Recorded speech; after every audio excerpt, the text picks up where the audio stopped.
ಸರ್ವಾಧಾರ ಪರಮೇಶ್ವರನಾದ ನನ್ನಲ್ಲೇ ಈ ಸ್ಥಾವರ ಜಂಗಮವು ವಿಶ್ವವೆಲ್ಲವೂ ಓತಪ್ರೋತವಾಗಿದೆ. ನಾನೇ ಸಮಸ್ತ ವಿಶ್ವದ ಸಂಚಾಲನೆ ಮಾಡುವವನು ಎಂದು ಹೇಳಿದನು. ಆಗ ಆ ಮಹಾತೇಜವು, ವಾಯುವೇ, ನೀನು ಜಗತ್ತಿನ ಸಂಚಾಲನೆಯಲ್ಲಿ ಸಮರ್ಥನಾಗಿದ್ದರೆ ಈ ತೃಣವೊಂದು ಇಲ್ಲಿ ಇಟ್ಟಿದ್ದೆ. ಇದನ್ನು ತನ್ನ ಇಚ್ಛೆಗನುಸಾರವಾಗಿ ಹಾರಿಸಿಬಿಡು, ನೋಡುವ ಎಂದು ಹೇಳಿತು. ಆಗ ವಾಯುದೇವರು ಎಲ್ಲ ಉಪಾಯವನ್ನು ಮಾಡಿ ತನ್ನ ಎಲ್ಲ ಶಕ್ತಿಯನ್ನು ತೊಡಗಿಸಿದನು. ಆದರೆ ಆ ಹುಲ್ಲು ಕಡ್ಡಿ ತನ್ನ ಜಾಗದಿಂದ ತಿಲ ಮಾತ್ರ ಕದಲಲಿಲ್ಲ. ಇದರಿಂದ ವಾಯುದೇವನು ಲಜ್ಜಿತನಾದನು. ಅವನು ಸುಮ್ಮನಾಗಿ ಇಂದ್ರನ ಸಭೆಗೆ ಮರಳಿದನು ಮತ್ತು ಪರಾಜಯದೊಂದಿಗೆ ಅಲ್ಲಿಯ ಎಲ್ಲ ವೃತ್ತಾಂತವನ್ನು ತಿಳಿಸಿದನು. ಅವನು ಹೇಳಿದನು, ದೇವೇಂದ್ರನೇ, ನಾವೆಲ್ಲ ಜನರು ಸುಳ್ಳೇ ನಮ್ಮಲ್ಲಿ ಸರ್ವೇಶ್ವರನಾಗಿರುವ ಅಭಿಮಾನ ಪಡುತ್ತೇವೆ. ಏಕೆಂದರೆ ಯಾವುದೇ ಸಣ್ಣದಾದ ವಸ್ತುವನ್ನು ನಮ್ಮಿಂದ ಏನೂ ಮಾಡಲಾಗಲಿಲ್ಲ. ಆಗ ಇಂದ್ರನು ಒಬ್ಬರಾದ ಮೇಲೆ ಒಬ್ಬರನ್ನು ಎಲ್ಲ ದೇವತೆಗಳನ್ನು ಕಳಿಸಿದನು. ಅವರೆಲ್ಲರೂ ಅದನ್ನು ತಿಳಿಯಲು ಅಸಮರ್ಥರಾದಾಗ ಇಂದ್ರನು ಸ್ವತಃ ಹೋದನು. ಇಂದ್ರನು ಬಂದಿರುವುದನ್ನು ನೋಡಿ ಆ ಅತ್ಯಂತ ದುಸ್ಸಹ ತೇಜವು ತತ್ಕಾಲದಲ್ಲಿ ಅದೃಶ್ಯವಾಯಿತು. ಇದರಿಂದ ಇಂದ್ರನು ವಿಸ್ಮಿತನಾದನು. ಮನಸ್ಸಿನಲ್ಲೇ ಇಂತಹ ಚರಿತ್ರವುಳ್ಳ ಆ ಸರ್ವೇಶ್ವರಿಯನ್ನು ನಾನು ಶರಣು ಹೋಗುತ್ತೇನೆ ಎಂದು ಅಂದುಕೊಂಡನು. ಸಹಸ್ರಾಕ್ಷನಾದ ಇಂದ್ರನು ಪದೇ ಪದೇ ಇದೇ ಭಾವವನ್ನು ಚಿಂತಿಸತೊಡಗಿದನು. ಇದೇ ಸಮಯದಲ್ಲಿ ನಿಶ್ಚಲ ಕರುಣಾಮಯ ಶರೀರವನ್ನು ಧರಿಸುವ ಸಚ್ಚಿದಾನಂದ ಸ್ವರೂಪಿಣಿ ಶಿವಪ್ರಿಯೆ ಉಮೆಯು ಆ ದೇವತೆಗಳ ಮೇಲೆ ಕರುಣೆಯನ್ನು ತೋರಲು ಮತ್ತು ಅವರ ಗರ್ವವನ್ನು ಹರಿಸಲು ಚೈತ್ರ ಶುಕ್ಲ ನವಮಿಯಂದು ಮಧ್ಯಾಹ್ನದಲ್ಲಿ ಅಲ್ಲಿ ಪ್ರಕಟಳಾದಳು. ಅವಳು ಆ ತೇಜಪುಂಜದ ಮಧ್ಯದಲ್ಲಿ ವಿರಾಜನ ಮಾಡಲಾಗಿದ್ದಳು. ತನ್ನ ಕಾಂತಿಯಿಂದ ದಶ ದಿಕ್ಕುಗಳನ್ನು ಪ್ರಕಾಶಿಸುತ್ತಿದ್ದಳು ಮತ್ತು ಸಮಸ್ತ ದೇವತೆಗಳಿಗೂ ಸ್ಪಷ್ಟವಾಗಿ ನಾನು ಸಾಕ್ಷಾತ್ ಪರಬ್ರಹ್ಮ ಪರಮಾತ್ಮನೇ ಆಗಿರುವೆನು ಎಂದು ತಿಳಿಸುತ್ತಿದ್ದಳು. ಅವಳು 4 ಕೈಗಳಲ್ಲಿಯೂ ಕ್ರಮವಾಗಿ ವರ, ಪಾಶ, ಅಂಕುಶ ಮತ್ತು ಅಭಯವನ್ನು ಧರಿಸಿದಳು. ಶ್ರುತಿಗಳು ಸಾಕಾರವಾಗಿ ಆಕೆಯ ಸೇವೆ ಮಾಡುತ್ತಿದ್ದರೂ ಅವಳು ಬಹಳ ರಮಣೀಯಳಾಗಿದ್ದು ತನ್ನ ನೂತನ ಯೌವನಕ್ಕಾಗಿ ಆಕೆಗೆ ಗರ್ಭವಿತ್ತು. ಅವಳು ಕೆಂಪು ಬಣ್ಣದ ಸೀರೆಯನ್ನು ಉಟ್ಟಿದ್ದಳು. ಕೆಂಪು ಹೂಗಳ ಮಾಲೆಯನ್ನು ಧರಿಸಿಕೊಂಡು ರಕ್ತ ಚಂದನದಿಂದ ಆಕೆಯು ಶೃಂಗಾರಗೊಂಡಿದ್ದಳು. ಅವಳು ಕೋಟಿ ಕೋಟಿ ಮನ್ಮಥರಂತೆ ಮನೋಹಾರಿಣಿಯಾಗಿದ್ದು ಕೋಟಿ ಕೋಟಿ ಚಂದ್ರರಂತೆ ಥಳಥಳಿಸುತ್ತಿದ್ದಳು. ಎಲ್ಲರ ಅಂತರ್ಯಾಮಿಯೂ ಸಮಸ್ತ ಪ್ರಾಣಿಗಳ ಸಾಕ್ಷಿಯೂ ಪರಬ್ರಹ್ಮ ಸ್ವರೂಪಿಣಿಯೂ ಆದ ಆ ಮಹಾಮಾಯೆಯು ಇಂತೆಂದಳು. ಉಮೆಯು ಹೇಳಿದಳು, ನಾನೇ ಪರಬ್ರಹ್ಮ, ಪರಮಜ್ಯೋತಿ, ಪ್ರಣವ ರೂಪಿಣಿ ಹಾಗೂ ಯುಗಳ ರೂಪಧಾರಿಣಿಯಾಗಿರುವೆನು. ಎಲ್ಲವೂ ನಾನೇ ಆಗಿದ್ದೇನೆ. ನನ್ನಿಂದ ಭಿನ್ನವಾದ ಯಾವ ವಸ್ತುವೂ ಇಲ್ಲ. ನಾನು ನಿರಾಕಾರನಾಗಿದ್ದರೂ ಸಾಕಾರಳಾಗಿದ್ದೇನೆ. ಸರ್ವತತ್ವ ಸ್ವರೂಪಿಣಿಯಾಗಿರುವೆ. ನನ್ನ ಗುಣಗಳು ಅಂತರ್ಕವಾಗಿವೆ. ನಾನು ನಿತ್ಯ ಸ್ವರೂಪಳು, ಕಾರ್ಯಕಾರಣ ರೂಪಿಯೂ ಆಗಿದ್ದೇನೆ. ನಾನೇ ಎಂದಾದರೂ ಪ್ರಾಣವಲ್ಲಭೆಯ ಆಕಾರವನ್ನು ಧರಿಸುವೆನು. ಎಂದಾದರೂ ಪ್ರಾಣವಲ್ಲಭ ಪುರುಷನು ಆಕಾರಳಾಗುವೆನು. ಕೆಲವೊಮ್ಮೆ ಸ್ತ್ರೀ ಪುರುಷ ಎರಡೂ ರೂಪಗಳಲ್ಲಿ ಒಟ್ಟಿಗೆ ಪ್ರಕಟಳಾಗುತ್ತೇನೆ. ಇದೇ ನನ್ನ ಅರ್ಧ ನಾರೀಶ್ವರ ರೂಪವಾಗಿದೆ. ನಾನು ಸರ್ವರೂಪಿಣಿ ಈಶ್ವರಿಯಾಗುವೆನು. ನಾನೇ ಸೃಷ್ಟಿಕರ್ತ ಬ್ರಹ್ಮ ಆಗಿದ್ದೇನೆ. ನಾನೇ ಜಗತ್ಪಾಲಕ ವಿಷ್ಣು ಆಗಿದ್ದೇನೆ. ನಾನೇ ಸಂಹಾರಕರ್ತ ರುದ್ರನಾಗಿದ್ದೇನೆ. ಸಂಪೂರ್ಣ ವಿಶ್ವವನ್ನು ಮೋಹದಲ್ಲಿ ಕೆಡಹುವ ಮಹಾಮಾಯೆ ನಾನೇ ಆಗಿದ್ದೇನೆ. ಕಾಳಿ, ಲಕ್ಷ್ಮಿ, ಸರಸ್ವತಿ ಮೊದಲಾದ ಸಂಪೂರ್ಣ ಶಕ್ತಿಗಳು ಹಾಗೂ ಈ ಸಕಲ ಕಲೆಗಳನ್ನು ನನ್ನ ಅಂಶದಿಂದಲೇ ಪ್ರಕಟವಾಗಿರುವವು. ನನ್ನ ಪ್ರಭಾವದಿಂದಲೇ ನೀವು ದೈತ್ಯರನ್ನು ಗೆದ್ದುಕೊಂಡಿರುವಿರಿ. ಸರ್ವ ವಿಜಯಿಯಾದ ನನ್ನನ್ನು ತಿಳಿಯದೆ ನೀವು ವ್ಯರ್ಥವಾಗಿಯೇ ತಮ್ಮನ್ನು ಸರ್ವೇಶ್ವರರೆಂದು ತಿಳಿದಿರುವಿರಿ. ಇಂದ್ರಜಾಕಾಲೀನ ಸೂತ್ರದ ಗೊಂಬೆಗಳನ್ನು ಕುಣಿಸುವಂತೆಯೇ ಈಶ್ವರಿಯಾದ ನಾನು ಸಮಸ್ತ ಪ್ರಾಣಿಗಳನ್ನು ಕುಣಿಸುತ್ತಿದ್ದೇನೆ. ನನ್ನ ಭಯದಿಂದಲೇ ಗಾಳಿ ಬೀಸುತ್ತಿದೆ.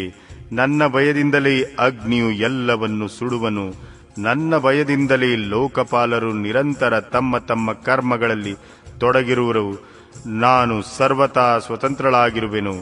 ನಾನು ಲೀಲೆಯಿಂದಲೇ ಕೆಲವೊಮ್ಮೆ ದೇವ ಸಮುದಾಯವನ್ನು ವಿಜಯಿಯಾಗಿಸುತ್ತೇನೆ. ಕೆಲವೊಮ್ಮೆ ದೈತ್ಯರನ್ನು ಶ್ರುತಿಗಳು ವರ್ಣಿಸುವ ಮಾಯಾತೀತವಾದ ಅವಿನಾಶಿ ಪರಾತ್ಪರ ಧಾಮವು ನನ್ನದೇ ರೂಪವಾಗಿದೆ. ಸಗುಣ ಮತ್ತು ನಿರ್ಗುಣ ಇವೆರಡು ಪ್ರಕಾರದ ರೂಪಗಳು ನನ್ನದೆಂದು ತಿಳಿಯಲಾಗಿದೆ. ಇವುಗಳಲ್ಲಿ ಮೊದಲನೆಯದು ಮಾಯಾಯುಕ್ತನಾಗಿದ್ದೆ, ಇನ್ನೊಂದು ಮಾಯಾರಹಿತವಾಗಿದೆ. ದೇವತೆಗಳಿರ, ಹೀಗೆ ತಿಳಿದು ಗರ್ವವನ್ನು ಬಿಡಿರಿ, ಸನಾತನ ಪ್ರಕೃತಿಯಾದ ನನ್ನ ಆರಾಧನೆಯನ್ನು ಮಾಡಿರಿ. ದೇವಿಯು ಈ ಕರುಣಾಯುಕ್ತ ಮಾತನ್ನು ಕೇಳಿ ಭಕ್ತಿಯಿಂದ ತಲೆಬಾಗಿ ಆ ಪರಮೇಶ್ವರಿಯನ್ನು ಸ್ತುತಿಸತೊಡಗಿದರು. ಜಗದೀಶ್ವರಿ ಕ್ಷಮಿಸು, ಪರಮೇಶ್ವರಿ ಪ್ರಸನ್ನಳಾಗು ತಾಯಿ, ಪುನಃ ಎಂದು ನಮಗೆ ಗರ್ವ ಬರದಂತೆ ಕೃಪೆ ಮಾಡು. ಅಂದಿನಿಂದ ದೇವತೆಗಳೆಲ್ಲರೂ ಗರ್ವವನ್ನು ಬಿಟ್ಟು ಏಕಾಗ್ರ ಚಿತ್ತರಾಗಿ ಹಿಂದಿನಂತೆ ವಿಧಿವತ್ತಾಗಿ ಉಮಾದೇವಿಯ ಆರಾಧನೆಯಲ್ಲಿ ತೊಡಗಿದರು. ಬ್ರಾಹ್ಮಣರೇ, ಹೀಗೆ ನಾನು ನಿಮಗೆ ಉಮೆಯ ಪ್ರಾದುರ್ಭಾವವನ್ನು ವರ್ಣಿಸಿದೆ. ಇದರ ಶ್ರವಣ ಮಾತ್ರದಿಂದ ಪರಮಪದದ ಪ್ರಾಪ್ತಿಯಾಗುವುದು. ಅಧ್ಯಾಯ 49 ಮುಕ್ತಾಯ. 50 ಆರಂಭ. ದೇವಿಯಿಂದ ದುರ್ಗಮಾಸುರನ ವಧೆ. ಆಕೆಗೆ ದುರ್ಗಾ, ಶತಾಕ್ಷಿ, ಶಾಕಾಂಬರಿ ಮತ್ತು ಭ್ರಾಮರಿ ಮುಂತಾದ ಹೆಸರುಗಳು ಉಂಟಾಗಲು ಕಾರಣ ಮುನಿಗಳು ಹೇಳಿದರು. ಮಹಾಪ್ರಜ್ಞ ಸೂತ ಪುರಾಣಿಕರೇ, ನಾವೆಲ್ಲರೂ ಪ್ರತಿದಿನವೂ ದುರ್ಗೆಯ ಚರಿತ್ರವನ್ನು ಕೇಳಲು ಬಯಸುವೆವು.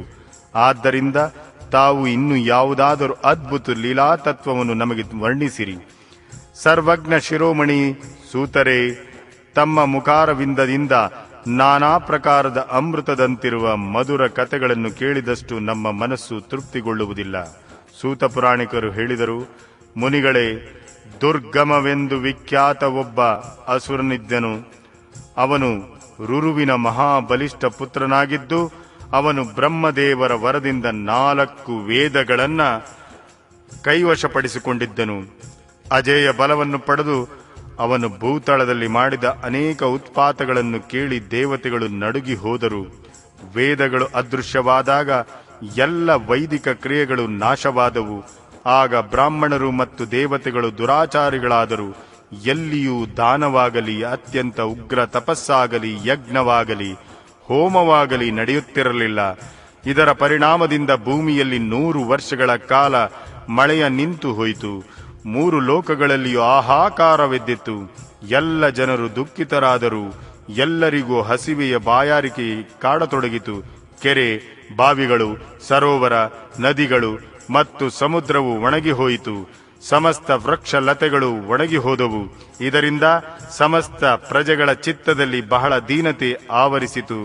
ಅವರು ಮಹಾ ದುಃಖವನ್ನು ನೋಡಿ ದೇವತೆಗಳೆಲ್ಲರೂ ಮಹೇಶ್ವರಿ ಯೋಗಮಾಯೆಗೆ ಶರಣಾದರು. ದೇವತೆಗಳು ಹೇಳಿದರು, ಮಹಾಮಾಯೆಯೇ, ನಿನ್ನ ಎಲ್ಲ ಪ್ರಜೆಗಳನ್ನು ರಕ್ಷಿಸು, ನಿನ್ನ ಕ್ರೋಧವನ್ನು ತಡೆಹಿಡಿ. ಇಲ್ಲದಿದ್ದರೆ ಎಲ್ಲ ಜನರು ನಿಶ್ಚಯವಾಗಿ ನಾಶವಾಗುವರು.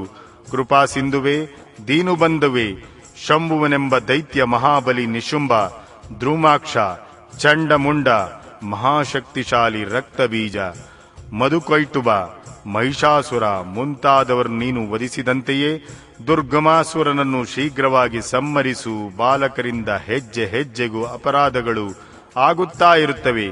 ಕೇವಲ ತಾಯಿಯಲ್ಲದೆ ಬೇರೆ ಯಾರು ಜಗತ್ತಿನಲ್ಲಿ ಅವರ ಅಪರಾಧಗಳನ್ನು ಸಹಿಸಬಲ್ಲರು? ದೇವತೆಗಳ ಮೇಲೆ, ಬ್ರಾಹ್ಮಣರ ಮೇಲೆ ಸಂಕಟ ಉಂಟಾದಾಗಲೆಲ್ಲ ನೀನು ಅವತರಿಸಿ ಎಲ್ಲ ಜನರನ್ನು ಸುಖಿಯಾಗಿಸುವೆ. ದೇವತೆಗಳ ಈ ವ್ಯಾಕುಲ ಪ್ರಾರ್ಥನೆಯನ್ನು ಕೇಳಿ ಕೃಪಾಮಯಿ ದೇವಿಯು ಆಗ ತನ್ನ ಅನಂತ ನೇತ್ರಗಳಿಂದ ಕೂಡಿದ ರೂಪವನ್ನು ತೋರಿದಳು. ಆಕೆಯ ಮುಖಾರವಿಂದವು ಪ್ರಸನ್ನತೆಯಿಂದ ಅರಳಿತು. ಅವಳು 4 ಕೈಗಳಲ್ಲಿಯೂ ಕ್ರಮವಾಗಿ ಧನುಷು, ಬಾಣ, ಕಮಲ ಹಾಗೂ ನಾನಾ ವಿಧದ ಫಲ ಮೂಲಗಳನ್ನು ಧರಿಸಿದಳು. ಆ ಸಮಯದಲ್ಲಿ ಪ್ರಜಾಜನರು ಕಷ್ಟಪಡುತ್ತಿರುವುದನ್ನು ನೋಡಿ ಆಕೆಯ ಎಲ್ಲ ಕಣ್ಣುಗಳಿಂದ ಕರುಣೆಯ ಕಣ್ಣೀರು ಚಿಮ್ಮಿತು. ಅವಳು ವ್ಯಾಕುಳಲಾದಾಗ ಒಂದೇ ಸಮನೆ 9 ದಿನ ಹಗಲು ರಾತ್ರಿ ಅಳುತ್ತಲೇ ಇದ್ದಳು. ಆಕೆಯು ತನ್ನ ಸಾವಿರಾರು ನೇತ್ರಗಳಿಂದ ಅಶ್ರು ಜಲವನ್ನು ಪ್ರವಹಿಸಿದಳು.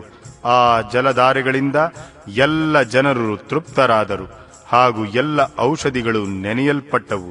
ನದಿ, ಸಮುದ್ರಗಳಲ್ಲಿ ನೀರು ತುಂಬಿ ಹೋಯಿತು. ಭೂಮಿಯಲ್ಲಿ ಧಾನ್ಯ, ಫಲ, ಮೂಲಗಳು ಅಂಕುರಿಸಿದವು. ದೇವಿಯು ಶುದ್ಧ ಹೃದಯವುಳ್ಳ ಮಹಾತ್ಮರಿಗೆ ಫಲಗಳನ್ನು ತನ್ನ ಕೈಯಿಂದಲೇ ಹಂಚಿದಳು.